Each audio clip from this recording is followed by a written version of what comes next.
Hi అండి, welcome to Bhavani tailoring channel. థంబ్నెయిల్లో చెప్పినట్టుగా చీర చిన్నగా అయితే ఎలాంటి క్లాత్ తీసుకోవాలి, ఆ క్లాత్ని ఏ విధంగా జాయిన్ చేసుకోవాలో ఈ వీడియోలో అయితే చూపిస్తానండి. మీకు ఈ వీడియో నచ్చితే ప్లీజ్ అండి ఒక్క లైక్ చేయండి. కొత్తగా చూస్తున్న వారైతే సబ్స్క్రైబ్ చేయండి. ఇది చీర అండి. ఈ చీర 5 మీటర్లు మాత్రమే వచ్చింది. నార్మల్గా అయితే 5.5 మీటర్లు ఉంటే చీర సరిపోతుంది. దీనికైతే చిన్నగా వచ్చింది కదా క్లాత్, అయితే ఈ స్టిచ్చింగ్ చేయమని నా దగ్గరికి తీసుకొచ్చారు. ఈ క్లాత్ తీసుకున్నానండి నేను. ఇది పాలిస్టర్ క్రేప్ అంటే ఇస్తారు. ఇది మెత్తగా ఉంటుంది. నార్మల్గా అయితే పాలిస్టర్ క్లాతులు వేస్తూ ఉంటారు. పాలిస్టర్ లైనింగ్ వేస్తే అది బరుసు ఉంటుంది. పన్నా కూడా చాలా తక్కువ వస్తుంది. అది జాయింట్ అనేది చాలా ఎక్కువగా పడుతుంది. ఈ విధంగా క్రేప్ పాలిస్టర్ తెచ్చుకోండి. క్రేప్ పాలిస్టర్ తెచ్చుకుంటే మీకు కంఫర్ట్గా ఉంటుంది. ఈ క్లాత్ అనేది స్మూత్గా మెత్తగా కూడా ఉంటుంది. ఈ విధంగా కట్టుకొంగనైతే ముందుగా స్ట్రైట్గా కటింగ్ చేసేసుకోండి.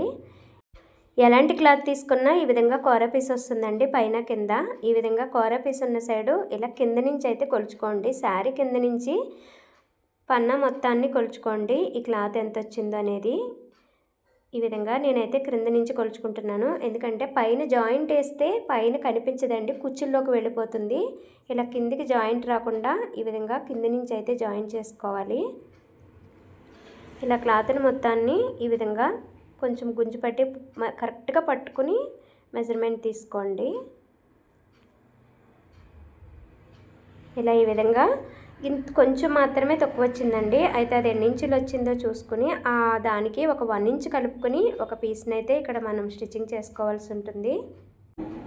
చీరకి తక్కువ వచ్చింది కదండి, తక్కువ వచ్చిన కాడికి ఒక 1/4 ఇంచ్ అయితే పైకి మార్క్ చేశాను ఖర్చు కోసం. జాయింట్ చేసినప్పుడు అలా మార్క్ చేస్తే 4 ఇంచులు వచ్చింది. 4.5 ఇంచులు మనకు క్లాత్ అయితే కావాలి, ఎందుకంటే పైన కూడా మడుచుకోవాలి కదా. ఇప్పుడు క్లాత్ని ఈ విధంగా ఒక 5 మీటర్లు అయితే తీసుకోండి. కొత్తగా స్టిచ్చింగ్ చేసుకునే వారికి ఇబ్బంది లేకుండా ఉంటుంది. ఇలా కోర పీస్ ఉంది కదా, ఈ కోర పీస్ నుంచే ఒక 5 ఇంచులు అనేది మార్క్ చేసుకుని కటింగ్ చేసేసుకోవాలి.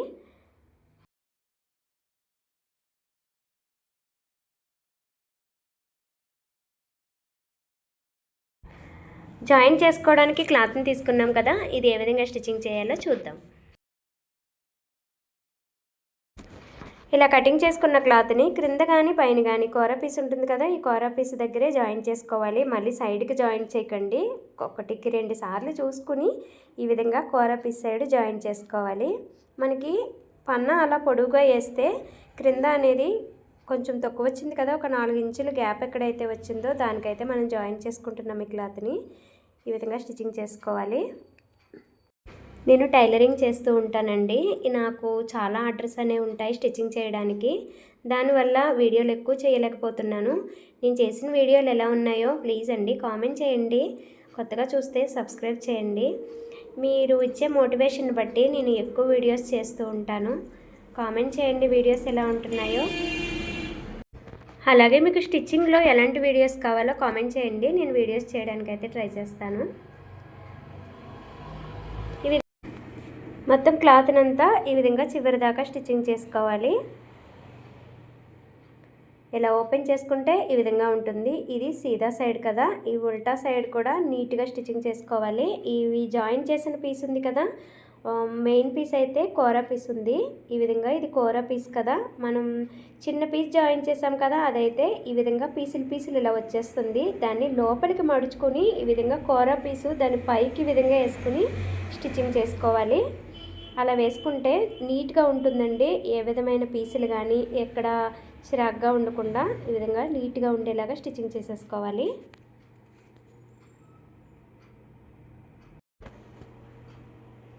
ఇలా క్లాత్ని లోపలికి మడుచుకుంటూ స్టిచ్చింగ్ చేసుకోండి. చిన్న పీస్ జాయిన్ చేసాం కదా, ఆ పీస్ అయితే ఎక్కడ పీసులు రాకుండా లోపలికి పెట్టేసుకొని నీట్గా స్టిచ్చింగ్ చేసుకోవాలి. ఇది కోర పీస్ ఉంది కదా, మీకు పీసులుగా ఉంది కదా, అది కూడా దారాలు వచ్చేస్తుందేమో అని మీకు డౌట్ రావచ్చు. కానీ అది రాదండి, అలానే ఉంటుంది, నీట్గానే ఉంటుంది. ఎక్కడ దారాలు అనేవి ఏమీ లేవవు. మనం కటింగ్ చేసుకున్న పీస్కి మాత్రమే దారాలు వచ్చేస్తూ ఉంటాయి. ఈ విధంగా క్లాత్ మొత్తాన్ని స్టిచ్చింగ్ చేసుకోవాలి. కొత్తగా నేర్చుకునే వారికి అయితే నేను ఒక సలహా చెప్తానండి. ఈ విధంగా ఏది స్టిచ్చింగ్ చేసినా సరే మీకు ఇప్పుడు స్టార్టింగ్ అయినా ఏ చిన్న ఫ్రాక్ అయినా చిన్న బ్లౌజ్ అయినా ఏదైనా సరే నీట్గా కుట్టండి, ఓపికగా కుట్టండి. ఎక్కడ దారాలు లేకుండా స్టిచ్చింగ్ కూడా నీట్గా ఉండేలా కుట్టారంటే స్టార్టింగు ఎండింగు అనేది మంచిగా రఫ్ లాగి స్టిచ్చింగ్ చేయండి. ఇలా చేయడం వల్ల కస్టమర్స్ మీరు ఎంత కొత్తగా కుడుతున్న వాళ్ళైనా సరే మీ ఫినిషింగ్ని చూసి మీ దగ్గరికే వచ్చి కుట్టించుకుంటారు. ఇదైతే మర్చిపోకండి. ఈ క్లాత్కి ఈ పీస్ని అయితే జాయిన్ చేసేసాం కదా, దీని పని అయితే అయిపోయింది. ఇప్పుడు శారీకి అటాచ్ చేసుకోవాలండి ఈ క్లాత్ని. ఇప్పుడు శారీని తీసుకుని ఈ శారీ పైభాగం మీద ఈ విధంగా లైనింగ్ వేసి జాయిన్ చేసుకోవాలి. లైనింగ్ ఉల్టా ఉండాలండి, చీర అయితే పైభాగం సీదా ఉండాలి. ఈ విధంగా చీర పైన పైభాగాన్ని ఈ విధంగా కోరా పీస్ పెట్టుకుంటాం కదా, ఈ కోరా పీస్ అనేది ఏం పాడవదని చెప్పానుగా స్ట్రైట్గా పెట్టేసుకోవచ్చు. ఇది చీర క్రింది భాగం అండి, అది క్రింది బోర్డరు. ఎందుకంటే క్రిందకి మనం చీర కట్టుకున్నప్పుడు క్రింద సైడ్ జాయింట్లు అవి కనిపించకుండా మనం జాయింట్ వేసింది పైకి వచ్చేలాగా జాయిన్ చేసుకోవాలన్నాను కదా. ఈ విధంగా క్రింద కోరా పీస్ సైడు క్రింద బార్డర్కి కరెక్ట్గా ఎడ్జ్కి ఇలా జాయిన్ చేసేసుకోవాలి. ఈ క్లాత్ని ఎంత తీసుకోవాలని మీకు ఎవరికైనా డౌట్ వస్తే, ఈ క్లాత్ మనకి 5 మీటర్లు ఉంది కదండి చీర, 5.5 మీటర్లు ఉండాలని చెప్పాను కదా.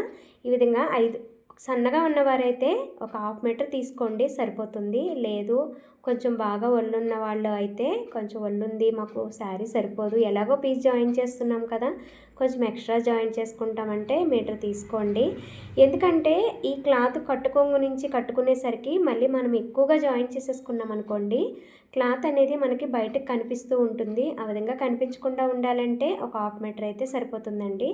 1/2 మీటర్ అంటే 50 సెంటీమీటర్లు వస్తుంది. అప్పుడు జాయిన్ చేస్తే ఇంచుమించు 5.5 అనేది కరెక్ట్గా సరిపోతుంది మీకు.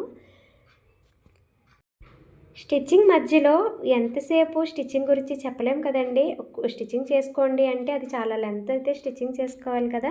ఈ మధ్యలో నేనైతే మాట్లాడుతూ ఉంటాను కదా, మీకు ఎలా అనిపిస్తుందో నాకైతే కామెంట్ చేయండి. ఈ విషయానికి నేను ఇంకా మంచి మంచి టైలరింగ్ విషయాలు ఎక్స్ప్లెయిన్ చేస్తూ ఉంటాను. ఇలా స్టిచ్చింగ్ మధ్యలో నాకు కామెంట్ చేస్తేనే చేస్తానండి, ఎందుకంటే మీరు ఎలా ఫీల్ అవుతున్నారో నాకైతే తెలియదు కదా.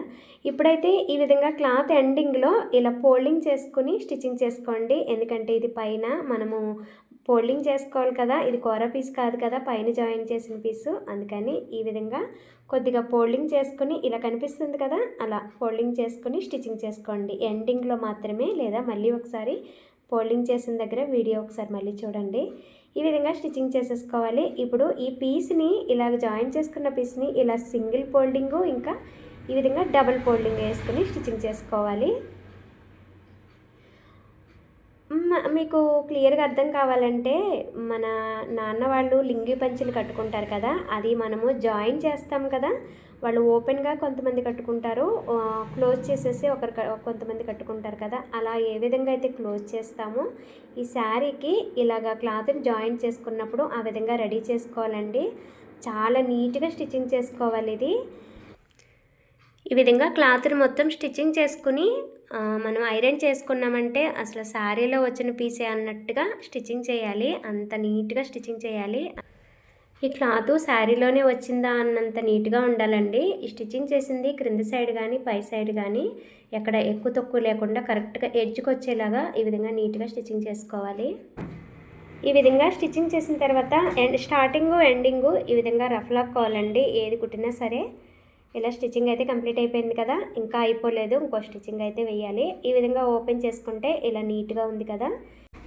ఇప్పుడు చీర ఉల్టా వేసుకుని ఇంతకుముందు డబుల్ ఫోల్డింగ్ చేసి ఈ విధంగా జాయిన్ చేసుకున్నాం కదా, ఇది పీస్ ఏదైతే ఉందో ఇలా రైట్ సైడ్కి ఈ విధంగా ఫోల్డింగ్ చేసుకుని లైనింగ్ని అటాచ్ చేసాం కదా ఎక్స్ట్రా క్లాత్ని, ఆ క్లాత్ మీదకి ఈ విధంగా ఫోల్డింగ్ చేసుకొని ఇలా చివరికి ఈ డబుల్ ఫోల్డింగ్ చేసిన క్లాత్ ఉంది కదా అది చివరికి ఈ విధంగా సెట్ చేసుకుని ఇలా చివరికి ఒక కుట్ట అనేది వేసుకోండి.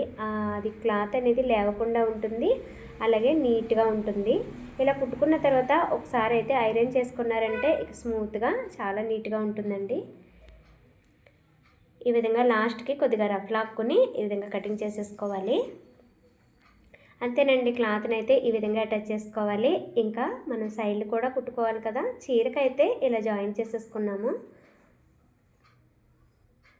ఇలా నీట్గా ఉంది కదా, మీకు ఇది సీదా అండి చీర పైభాగం ఇది ఇలా నీట్గా ఉంటుంది, ఎక్కడ పీసులు లేకుండా ఏ విధమైన ఎక్కువ తక్కువ లేకుండా క్రింద మీద కరెక్ట్గా ఎడ్జ్కి అనేది జాయిన్ చేసుకోవాలి. ఇప్పుడు చీర పైభాగాన్ని కొంచెం ఫోల్డింగ్ చేసుకుని అక్కడ స్టిచ్చింగ్ చేసుకున్నాం కదా, ఇది కూడా నీట్గా స్టిచ్చింగ్ చేసేసుకోవాలి. ఇది పైనండి, మీకు ఒకసారి మొత్తం కంప్లీట్ అయిన తర్వాత కూడా నేను క్లియర్గా చూపిస్తాను. ఇంత ఎక్స్ప్లెయిన్ చేసి ఎందుకు చెప్తున్నానంటే కొత్తగా నేర్చుకునే వారికి ప్రతిదీ కొంచెము అర్థమయ్యేలా చెప్పాలి. అందుకే నేను ఇంత ఎక్స్ప్లెయిన్ చేస్తున్నాను. కొద్దిగా టైలరింగ్ వచ్చు అన్న వాళ్ళకి ఇదంతా మీరు చూడాల్సిన అవసరం లేదండి. మీకు అంతా తెలుసు కాబట్టి. అస్సలు తెలీదు, కొంచెం నాలెడ్జ్ అనేది చాలా తక్కువ టైలరింగ్లో అన్న వాళ్ళకి మాత్రం ఇదంతా నీట్గా ఎక్స్ప్లెయిన్ చేయాల్సి వస్తుంది. కాబట్టి నేనైతే ఈ విధంగా చిన్న విషయాన్ని కూడా క్లియర్గా చెప్తున్నాను. మీకు అర్థమైందా లేదో కూడా నాకైతే కామెంట్ చేయండి. ఇదైతే ఎక్కువగా వేసానండి క్లాత్. మీకు హాఫ్ మీటరే వేసుకోమన్నానుగా, ఇదైతే మీటర్ పీస్ తీసుకున్నాము. ఎందుకంటే తను కొంచెము ఒళ్ళు ఉంటుందని చెప్పాను కదా, ఈ విధంగా తనకైతే కరెక్ట్గా సరిపోతుంది క్లాత్ అనేది. సన్నగా ఉన్నవారైతే ఒక హాఫ్ మీటర్ అయితే తెచ్చుకుంటే సరిపోతుంది. మీకు మీటర్ తెచ్చుకుంటే మట్టుకి చాలా ఎక్కువైపోయి శారీ మొత్తానికి బయటికి కనిపిస్తుంది కట్టు చెంగు దగ్గర. ఈ విధంగా స్టిచ్చింగ్ చేసుకుని ఇలా కరెక్ట్గా కటింగ్ చేసేసుకొని ఎడ్జిలకి. ఇప్పుడైతే మనం ఇది కట్టు కొంగు కదా, ఈ కట్టు కొంగుని ఏ విధంగా అయితే స్టిచ్చింగ్ చేసుకుంటామో అలాగే స్టిచ్చింగ్ చేసుకోవాలి.